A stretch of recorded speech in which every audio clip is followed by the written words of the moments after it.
I get the call or the email saying, hey, pause. We need to have a direct men's perspective for this event.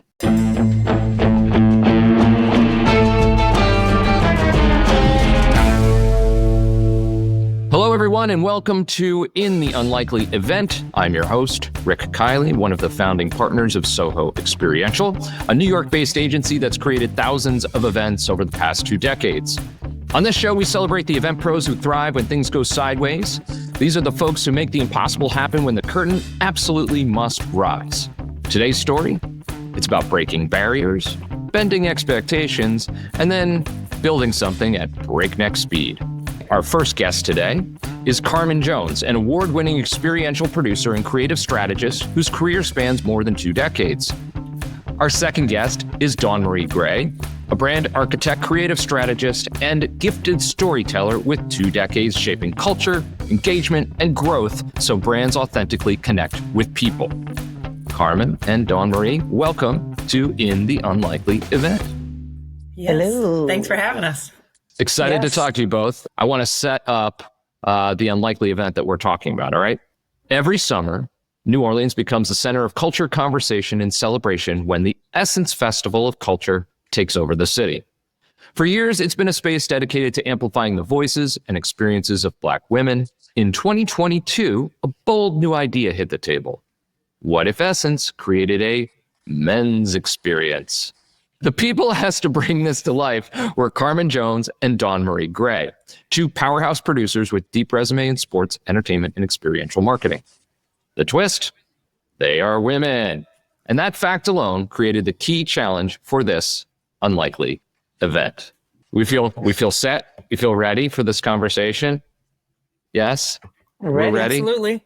So, Carmen, because I'm sure actually that everybody listening to this or watching this is not familiar. Can you give an overview of the Essence Festival? What is it? How long has it been going on? How important is it to Essence, et cetera? Sure. In a brief summary, Essence Festival has been around since it launched in 1995. Okay. So decades it's been in play. It started off just being concerts, and then it got expanded to the convention center, which is all the panels and discussions and the big robust programming that everybody's familiar with. What makes it exciting is it's the largest cultural event in America. It's 3 days, over 500,000 people, continually grows. Even after COVID, it kicked right back into play. Every aspect of the Black culture, but the main focus has been on women and it's been hosted by the magazine itself. Right. So Essence Magazine is the host of this particular event, and it covers every topic from wellness to wealth and health, entrepreneurship, food, culinary, you name it. It covers every aspect of the Black culture, but once again, skewed toward Black women. Got it. So, Dawn Marie, how did you come to participate? Was 2022 the first time that you had worked on Essence Festival? Directly on Essence Festival, yes. I had done some activations in the past with some clients like Coca-Cola on the agency side of the house, but this is my first time working directly with Essence for an activation. Okay. And so how did you get involved in this event? Did Carmen bring you aboard? Yeah, Carmen had this idea that maybe I could do a little something. Carmen and I have known each other for a long time. We've worked together on some projects. Like we mentioned, Volkswagen was a big project where we activated an NBA All-Star Weekend and the Super Bowl in Detroit. And just some really cool activations that we got to be a part of. So, so when this opportunity came up, I got that call. Nice. All right, cool. So you're brought on board because Carmen thinks you can help create this men's experience. So I'll start with you, Carmen. What was the original idea behind the men's experience at Essence Fest? Maybe start with what was the brief? Why did it come up as an idea? And why had it never been done before? Yeah, can we describe the need? Under the new leadership, I love the direction that they were looking to expand because the audience has been the audience for decades. And that audience is getting older. And so they really were looking at how do you get younger people and how do you get more men involved. Now, let's just be clear. Men showed up every year because you have a city full of women. I mean, it's just logic. The math is perfectly mathing for them. Right. Um, Men and historically apparently, like going where they are going to find women. exactly. I It's just understand. like Yeah. go where the women are. Um, and the unique part was that the men's experience had been something that had been bubbling around in conversation. There was a panel design during the virtual in 2020, but in person had never taken off. And to me, with a return from COVID full on the ground, I was like, this is a great opportunity to bring this program and other new programs to the plate. So I said, this year it's going to happen. It's the perfect time to do it. Was there a brief on it? No. Okay. It was more of saying, look, we need to have a men's experience. And kind of what that is was never really fleshed out. We knew it would be conversations and activations. That's literally the model at essence, right? So everyone always has something to do in that footprint. And at that stage, I knew Dawn Marie would be perfect because that's all she needed to take this and run Right. with it. I mean, it's just, she's done things with less. So, Dawn Marie, you're then brought in for this event. You're asked to help conceive of the activation. Am I correct with that? Yes. Yeah. Okay. So, what was your initial vision behind it? What did you want to bring into this space? And maybe actually help contextualize how big a space are we talking about here? And it's in a convention center. Are we talking about, a 20 by 20 footprint? Are we talking about something bigger? What are we talking about? No. Oh, I love how she just laughs at me. I don't know. Was it 20 about by 50 20. by 60? Was it 50 by 60? It was pretty huge. It was huge. I can't even remember what the footprint huge. was, but it was a full Big. ballroom. Like it's a full 50 by 60? it was Jeez. It was a hall. It was a special yes. hall spot on the second floor. So, and they divided the hall in half where men's experience was on one and the tech experience was on the other side, yet still a very big footprint with high ceilings. Okay. Exactly. Okay. Got it. Okay. Big footprint. Sorry. So what was your vision here? What were you going to bring to life for everybody? So, I mean, so as Carmen mentioned, so we're talking about strategic planning, content development, talent programming, because it's like there's the good and bad, right? So we're on the second floor. So we're in a space where people aren't used to going, right? So you want to create some interest, some attraction. So, I mean, we did the traditional boots on the ground, people walking around, making sure everyone knew that there was some more activations on the second floor. But we also wanted to make sure that we had the strategy sort of to make sure that men felt seen, valued, heard. But we also wanted to make sure that they were part of the overall essence footprint, right? So it's all about women, but we want to invite the men in authentically, right? And be very intentional about it. So we had a whole theme. So like, I'm big on words that start with the same letter. That's a marketing thing, Sure. 4 P's, all of that, right? Yeah. So I love alliteration. Let's right. go. So Let's do it. So we had our 5 E's, right? For this program. So excellence. Is that one of them? No. I'm just going to guess. Oh, no, she's not talking about me. She's talking about Rick, come on, stop. Let her focus. Let her focus on the excellence event. is the outcome, Rick. But in order Okay. to What are the 5 to get E's? there, we wanted to enlighten. It's just like a man to go step in and pretend like he knows the answer too. We wanted to enlighten right. the men. We wanted to enrich them. We wanted to empower them. Okay. We wanted to elevate men, right? Yes. In terms of the content that we were going to bring. And then also we wanted to embrace them. So we started with this sort of love letter to Black men. And and we had this idea called the Dear Black Men experience. And then it later got shortened to the men's experience. But we were really intentional about like, how can we bring them into the fold, embrace them with content and conversation that would be relevant. But we also wanted to make sure we didn't exclude anyone else in the process. So we wanted to make it a very family-friendly environment as well. Sounds awesome to me. I'm sure if fun. Yeah. And so like me as the person you're pitching this to, I'm like, rubber stamp, let's go. I'm guessing that's what happened, right? No, I don't think that's what happened, because otherwise we wouldn't be here. There's always some bumps in the road, right? Yeah. So I think this is where our first major wrinkle happens, right? That you had there were some people that are maybe thinking that this was not the best way to go. When you pitched this idea, can you talk a little bit about who they were, what that dynamic was, how that happened? So Dawn Marie was moving along. She had Doing two a she had great two of the job. 5Es already done. Yeah. She was already moving along. She had a production team that was a vet at with Essence and the festival. Programming was starting to be planned. And then I get the call or the email saying, hey, pause. We need to have a direct men's perspective for this event. And I said, well, the production company, by the way, is owned by a man, and he did research prior to, but all the other things. They were like, no, we have a council of men, a group of men um, that we want you to talk to. So they're going to help you and Dawn plan this footprint. This is like the Fellowship of the I'm, Lord of the Rings. Like, who do you have to go in well, front of? I It's mean, just like it was.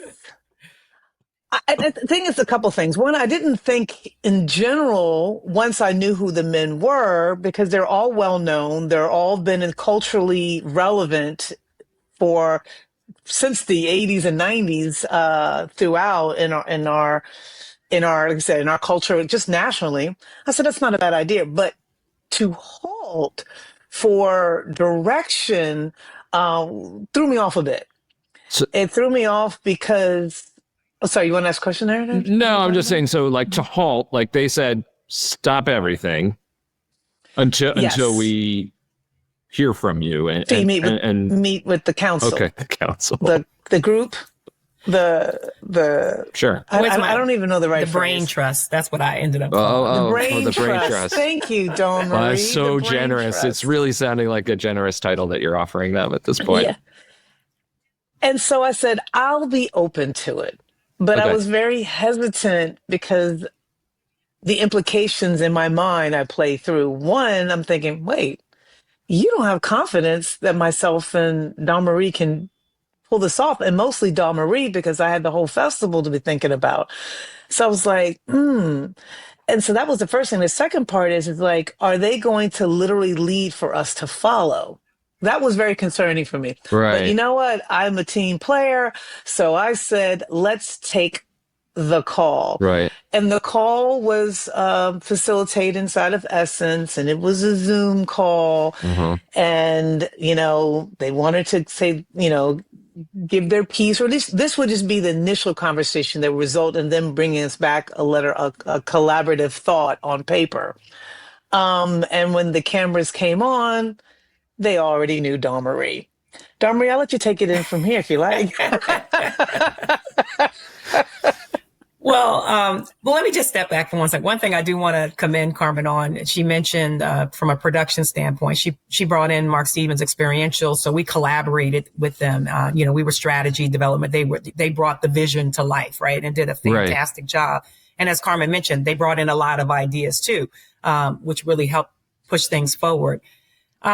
But because I didn't know who was going to be on this call, right? Carmen kept me in the dark, and I think she kept everybody in the dark about who was coming together for this conversation. And so it was a bit of a surprise. I knew all of the gentlemen on the call, and they kind of looked at me, and it was like an aha moment, like, oh, well, Dawn Marie knows what she's doing.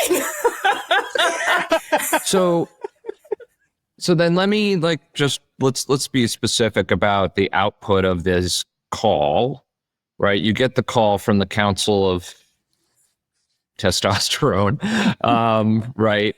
They say, we need a man's input on the men's event. So thank you, ladies, but hang on a minute. And this is for filling the 50 by 60 space. This happened 4 or 5 months out from launch that this call came through? I would say this conversation probably happened closer to 4 months, maybe out.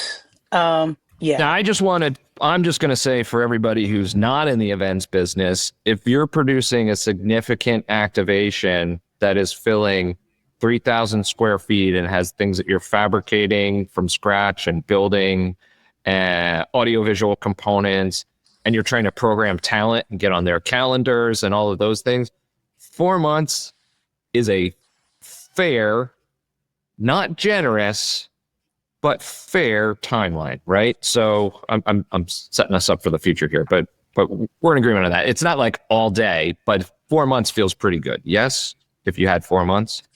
I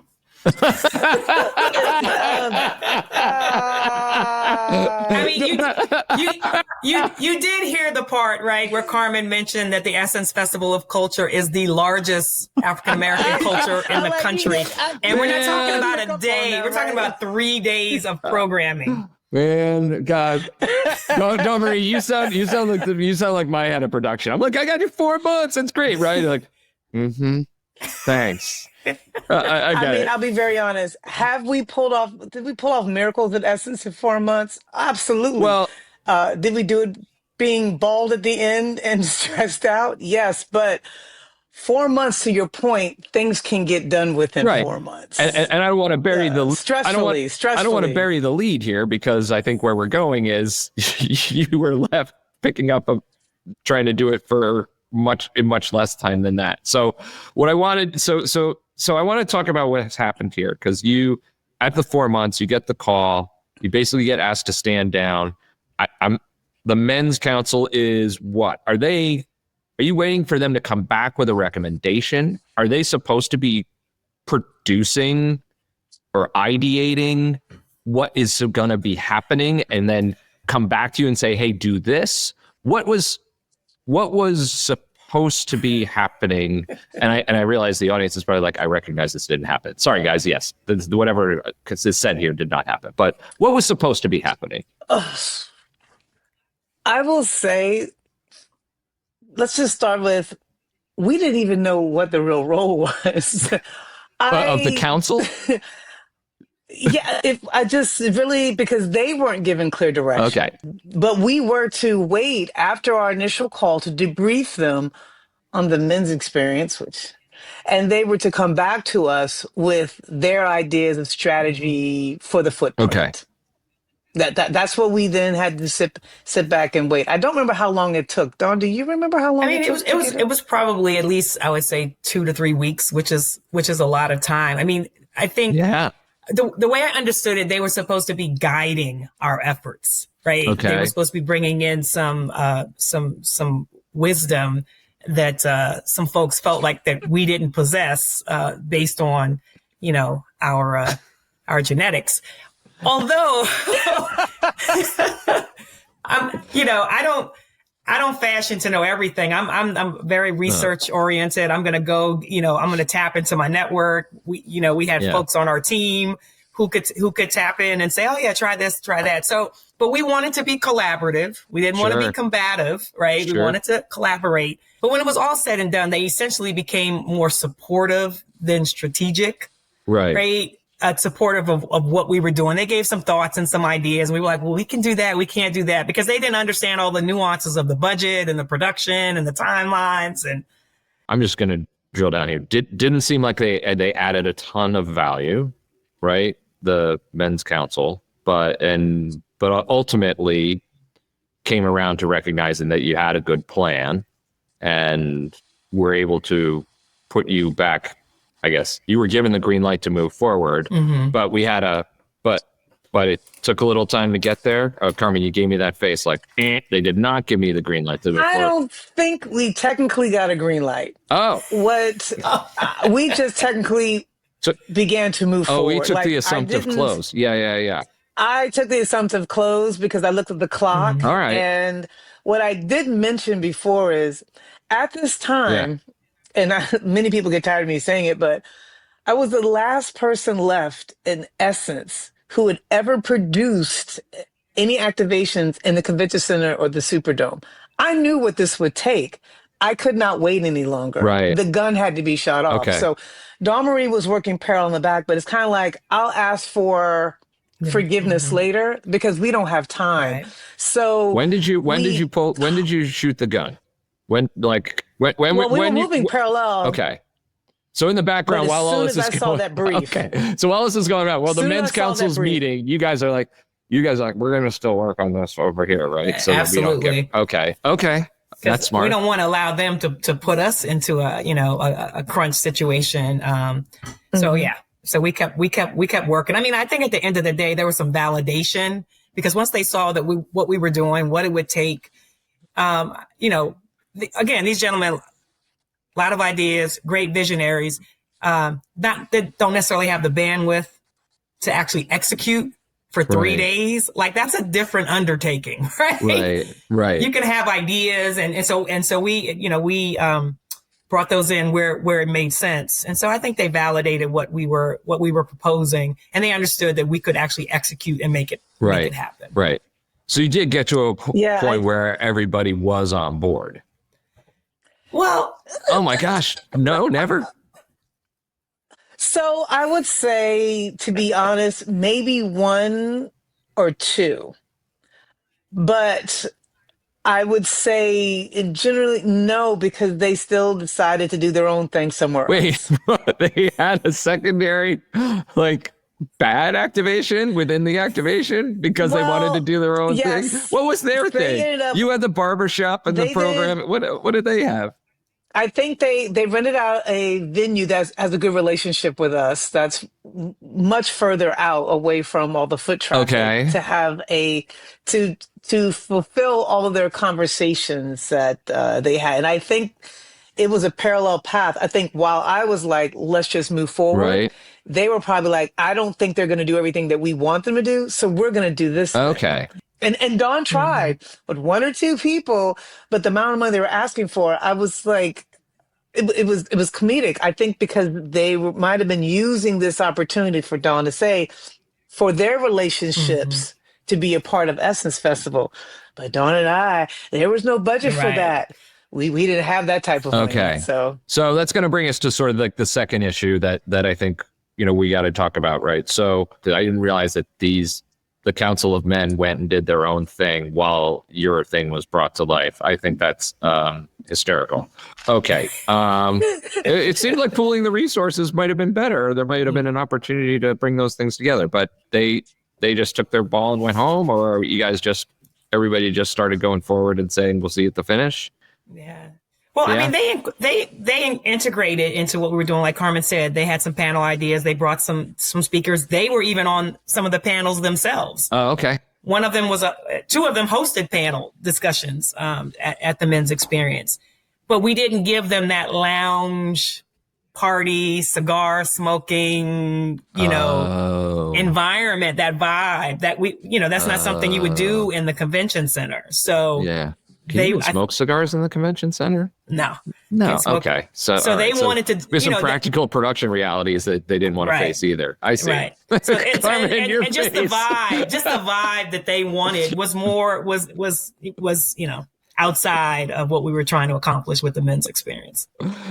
Okay, I got it. All right. So, all right. Well, let's move through, because by the time you had decided to move forward, and I guess they were also moving forward, the clock had ticked down a little bit. So you were now not with that generous 4 months to do everything. We're now about 2 months out, you said? And you have to fully go and get this thing off the ground. Yeah? Exactly. Yeah, basically. And then you're low on budget and you have to do a lot of programming. It sounds like maybe some of your budget got diverted to this other thing also. Did that happen? It wasn't that the show was diverted. The challenge was that when you have a new experience, the money's going to go to what's proven to be a success. So the budget provided for this was minimal compared to the other activations from previous years. So that's the best way to put it. Yeah. So let's move towards the solution here. You've got 2 months now to pull this vision off instead of the 4 months. You've got limited budget. You finally are just going. You don't even have a green light. You got to you got a yellow light or just the spotlight somewhere else. It's like, just like looking out, don't look over here. How did you pull it off? Well, the first and foremost is having this seasoned production company, Right. because they had knowledge and relationships, and so did I with the venue itself. Okay. So there are a lot of things that deadlines that we're like, we're not gonna make those deadlines. Could you please let us do this past this particular deadline? Right. Right. And the things we wanted to do in that footprint required some shifting of ingress and egress and hallway usage and storage usage. So it was using all of the existing relationships that we had in the convention center, from the production standpoint, Right. which was really, really critical. Because if it was somebody else, I don't think they would have allowed the things that we got away with. And then we moved on to the second part, which Dawn used more than me, was now let's have a conversation, because we've got to fill 3 days of talent on stages with Right. minimal bodies from the council, which what was the biggest thing I think we wanted was the bodies.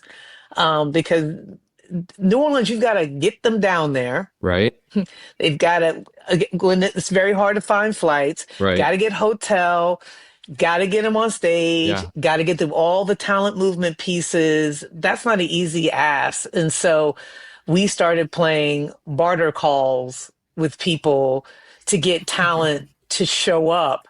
And most of them paid a lot out of their own pocket, All right. which is crazy.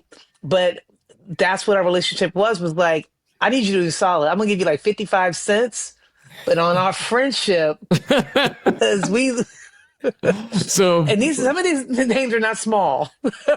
well, are there any names you could share or any barters that you could talk about on this podcast right now? Like, I want to know what the barters were for.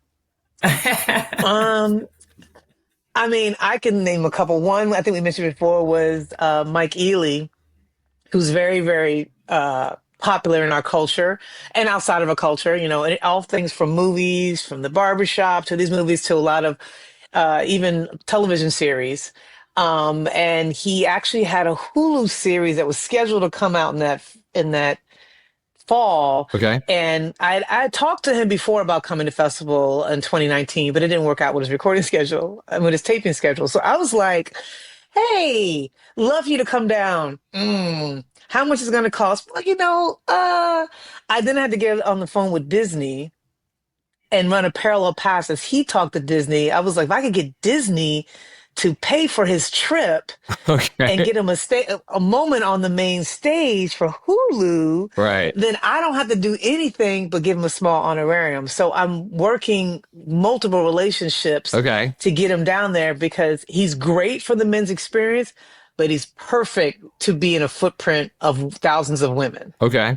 That was one. Another one is a mutual friend of ours in Don, which is Jim Jackson, who luckily is a fan of Essence Festival.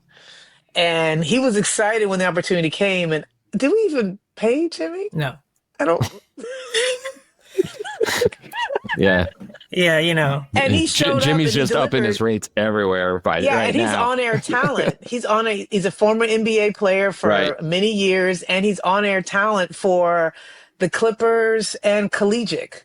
So he just rolled right into it. But to your point, I don't think we paid him anything. No, we didn't pay Jimmy. Nothing even barter. And you don't know him like it was on the strength of relationship. you don't have to like because owe Dawn him and I an both- airport pickup or anything. No, he's self-efficient. He found his way there. And he actually came to the front door. He didn't even use talent movement. He just worked his way to the front door. It was like, Love where it. do I go to speak? Great. Those Great. relationships. But Dawn has some too. Oh Yeah, yeah. let's Well, I would say for me the biggest was so Method Man. So we have a long-standing relationship. He was coming to festival to perform. So I say when I found out he was coming to perform, I said, "Oh, okay, let me tap him and see if we can get him to come to the men's experience, because Awesome. he's got so much street credibility. Men respect him to the nth. But women, like, he's a sex symbol. I don't know. It's like how he got to be a sex symbol. Just thinking all those years ago, he was all grimy, kind of back in the day. But now he's this big sex symbol. So women love him. Men respect him. So he agreed to do a meet and greet session. We had lines all through the convention center trying to get, a minute, a moment with Method Man. And so that really gave us so much credibility. That was on day 2, Saturday, and it was huge. And so he just did me that solid. And like Carmen mentioned earlier, I pay him back when I can, how I can. Yeah. But he doesn't really require much. He just always remember, like, you gave me my first brand partnership. That's awesome. So it's just that, I just have that credibility. Well done. Well done. Then I'm gathering here that the event came together pretty well. What was the feedback? How do you know it was successful? Talk a little bit about what happened and the response. Carmen, you want to start? Well, I will say, first of all, I felt 100% vindicated. Yeah. You want to give anybody even like a doubt. and I told you so? I felt vindicated day 1, about 2 hours after the doors opened to the convention center. Nice. Because once people knew that it was up there, we didn't really even have to push people. Word of mouth got people upstairs. Absolutely. Like, oh my gosh, there's an immense experience. It's got pool tables. It's got... We were playing like checkers, dominoes. There's checkers. They were giving facials. They were like, nothing else on the floor was like it. Nice. I knew at that moment, and people were already waiting to see who was next to speak. There wasn't a face on the stage that wasn't recognizable. Awesome. And it went so well that the other experience that was off-site. Right. The cigars that are outside. Yes. It was asked of us to move some of their conversations to our footprint because it was a great place to have a conversation. Unfortunately, we didn't even have 30 seconds on that stage. That stage was back to back with maybe 5 or 10 minutes breaks between the panels for 3 days. God, it must have felt so terrible to have to say no at that point. I mean, at this point, it's like there's nothing I could do. Right. And there was no one we could cancel because our stage was full with celebrities. There was no one we could cancel. Yeah, we had stage big talent. I mean, like, think Carmen, Guy Torrey. So going back to relationships. So comedian Guy Torrey, he was doing some late night programming for Essence. We're like, oh, okay, we can have a conversation about the state of comedy. Men love comedy, and so we had all these very popular male comedians on the stage. It's just, one example, just leveraging the networks and using what we had in and around New Orleans to really feed the stage and make it as successful as we possibly could. That's great. And honestly, it was full of men, but it was full of women. Well, we so knew that glad. was going to happen. I'm so glad. Well, I think the best part about it is that footprint really was designed for men to speak and for women to listen and learn. Mm-hmm. And that's what happened in the footprint. Women just sat there through some conversations that some weren't even related to the celebrities. The content was very powerful in terms of single fathers. And so there was a lot of information they walked away with outside of just the aesthetics of the footprint. I mean, some of the talent wouldn't even leave the footprint. 99% of the time at Essence Festival, when the talent finishes, talent movement takes them off the stage. They can't wait to move on, leave, go eat, go to the next thing. We had people that came out and just stayed in the footprint. Yeah. Like doing photos, texting their friends, you got to come up to this experience. And the content was insane. I felt so validated that I would just walk around with a smile on my face. And, quite a few of the men's councils were there. And I just was like, how did we do? Right. Yeah. Did the ladies, the feminine, did we do a good job? How did we do? Oh, man. And they honestly, they were honest in their feedback. They said, you guys did a great job. Great. And none of them, they were all positive in response. Absolutely. It was laughing giggles because we knew them. But it was almost like, next time that you question, think about the resumes first before you think about our gender. Right. No, I God, such an obvious lesson, but and it would never, I don't, and I say this as a man, I just don't feel like that would ever happen the other way around. Like it would never, of course, would never happen. If it was the men's festival, we were creating a women's experience and 2 men were like creating the women's experience, there wouldn't be like a hold up, we're gonna have some women tell you how to do it. And like I just, unfortunately, the realities of the world we live in sometimes rear their heads. I'm very happy you were still able to elevate, rise above it.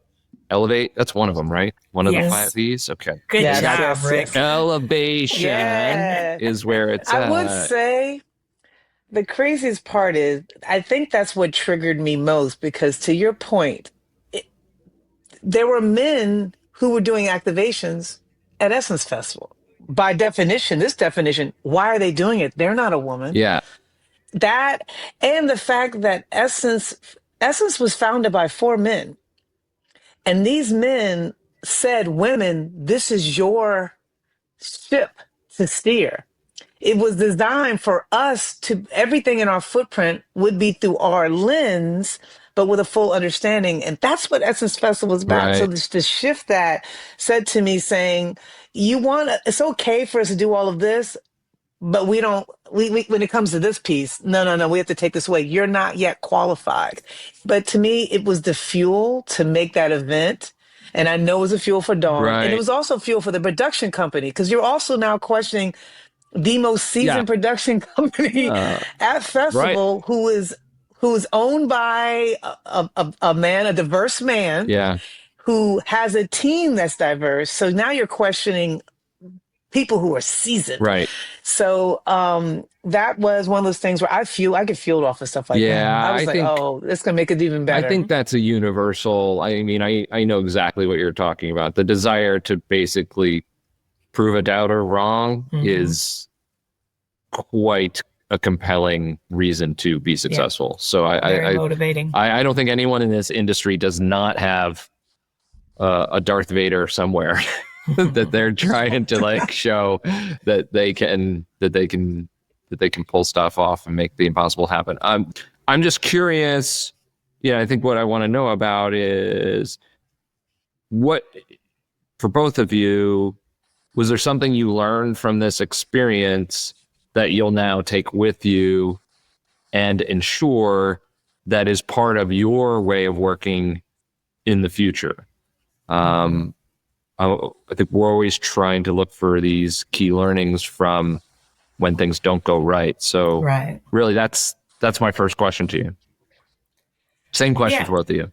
Yeah, absolutely. So I think the idea of the modularity, right? It's important to be flexible, right? To be agile. And so with such a big footprint, a big activation, an inaugural opportunity to create an experience for men, we went into it with the idea that we have to be really flexible. So, using this ability to sort of pivot when we needed to, and create these spaces. So we built out these modular, the barber shop, the studio, the gallery, these modular spaces that could be adjusted if necessary as we were going into production, bringing it into the convention center.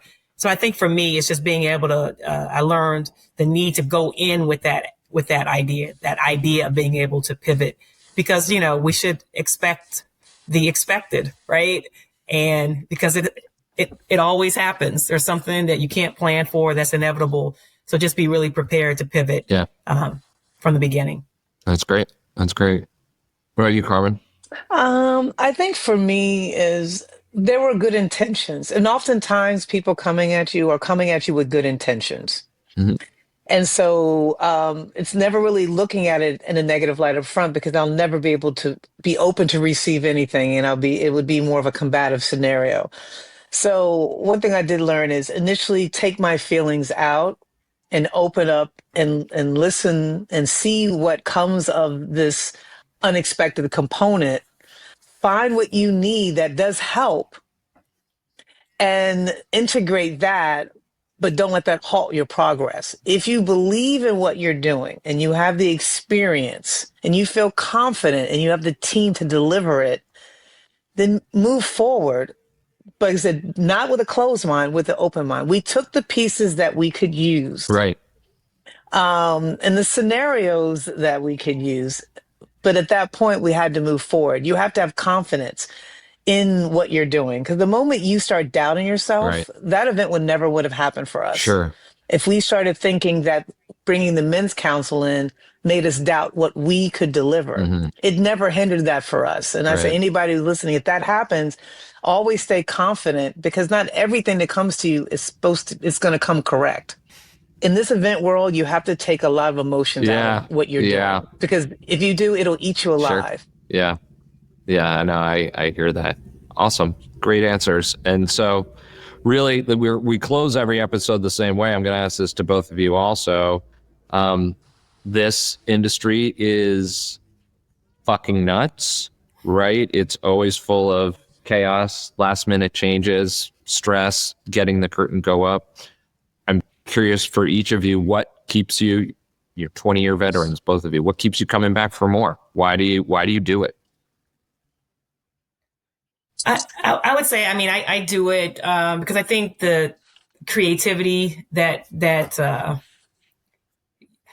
you're allowed to exhibit helps to build community, right? Like you're given these opportunities to be creative, right? Yeah. And to put forth your ideas and actually execute on them, right? We talk about, there's millions of ideas out there, but you have an actual opportunity to bring it to life. Yeah, I love that. And that's unique. And then in this particular case, helping men, Black men especially, feel seen and valued and heard, I think. And then having conversations that rarely happen in open spaces, right? We were talking about faith and family. We talked about travel and getting exposure. And so there were some really great conversations that were happening.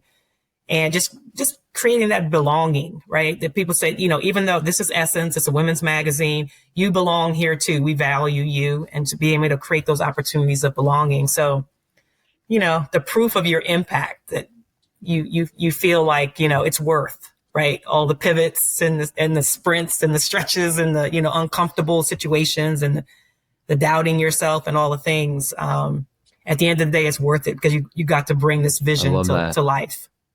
I love that. I love being able to see the proof of your impact. That's just a neat idea. Thank you for that. That's awesome. What about you, Carmen? Why do you keep doing this? I started working with you 20 years ago. Why are we still here? Yes. Honestly, when I met you in the 90s, I did not think I'd still be doing this.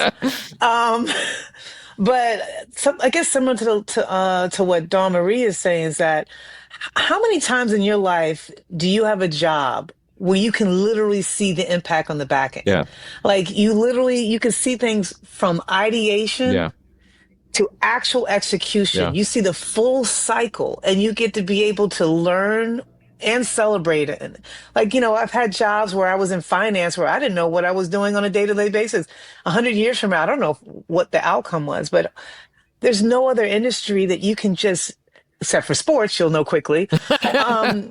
But if you win or lose, but I love the fact that sitting in a room with a piece of paper, a chalkboard, and then that can actually turn into something. It can impact lives in an educational way, in a fun way, wherever the case may be. And then you immediately get to see if it worked. Yeah. And then the door gets closed and you move on to the next one. And that is insane when you think about it. Yeah. You're able to better yourself in this cycle, which you can't do. Like, you don't know if you're a bank teller, how do you know if you're doing a great job? But in ours, you're like, okay, 3 months later, this event is over and now I can get better, which is why I think event people over years become so good at it because they have so many chances to get better. Yeah. Well, we also learn a lot more from our failures than we do from our successes. And there's so much opportunity for failure everywhere. And I think the fact that you have this comfort in working in it and take this joy from it. I agree. I love seeing an idea brought to life. And there's nothing like that feeling of seeing that idea brought to life and see other people really enjoy whatever the initial vision was in reality. And it's been great. So I love that. I love both your answers. Okay. So we're going to wrap up.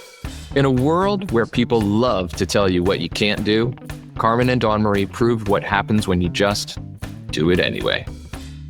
They didn't wait for permission. They didn't wait for perfect conditions. They just trusted their vision, rallied their relationships, and turned an unforced error into a milestone moment for one of the biggest cultural festivals in America. Their story is a reminder that the best events the ones that move people, are never easy. Thanks for listening, and we'll see you next time when the next unlikely thing goes surprisingly right. I'm Rick Kiley, and this has been In the Unlikely Event.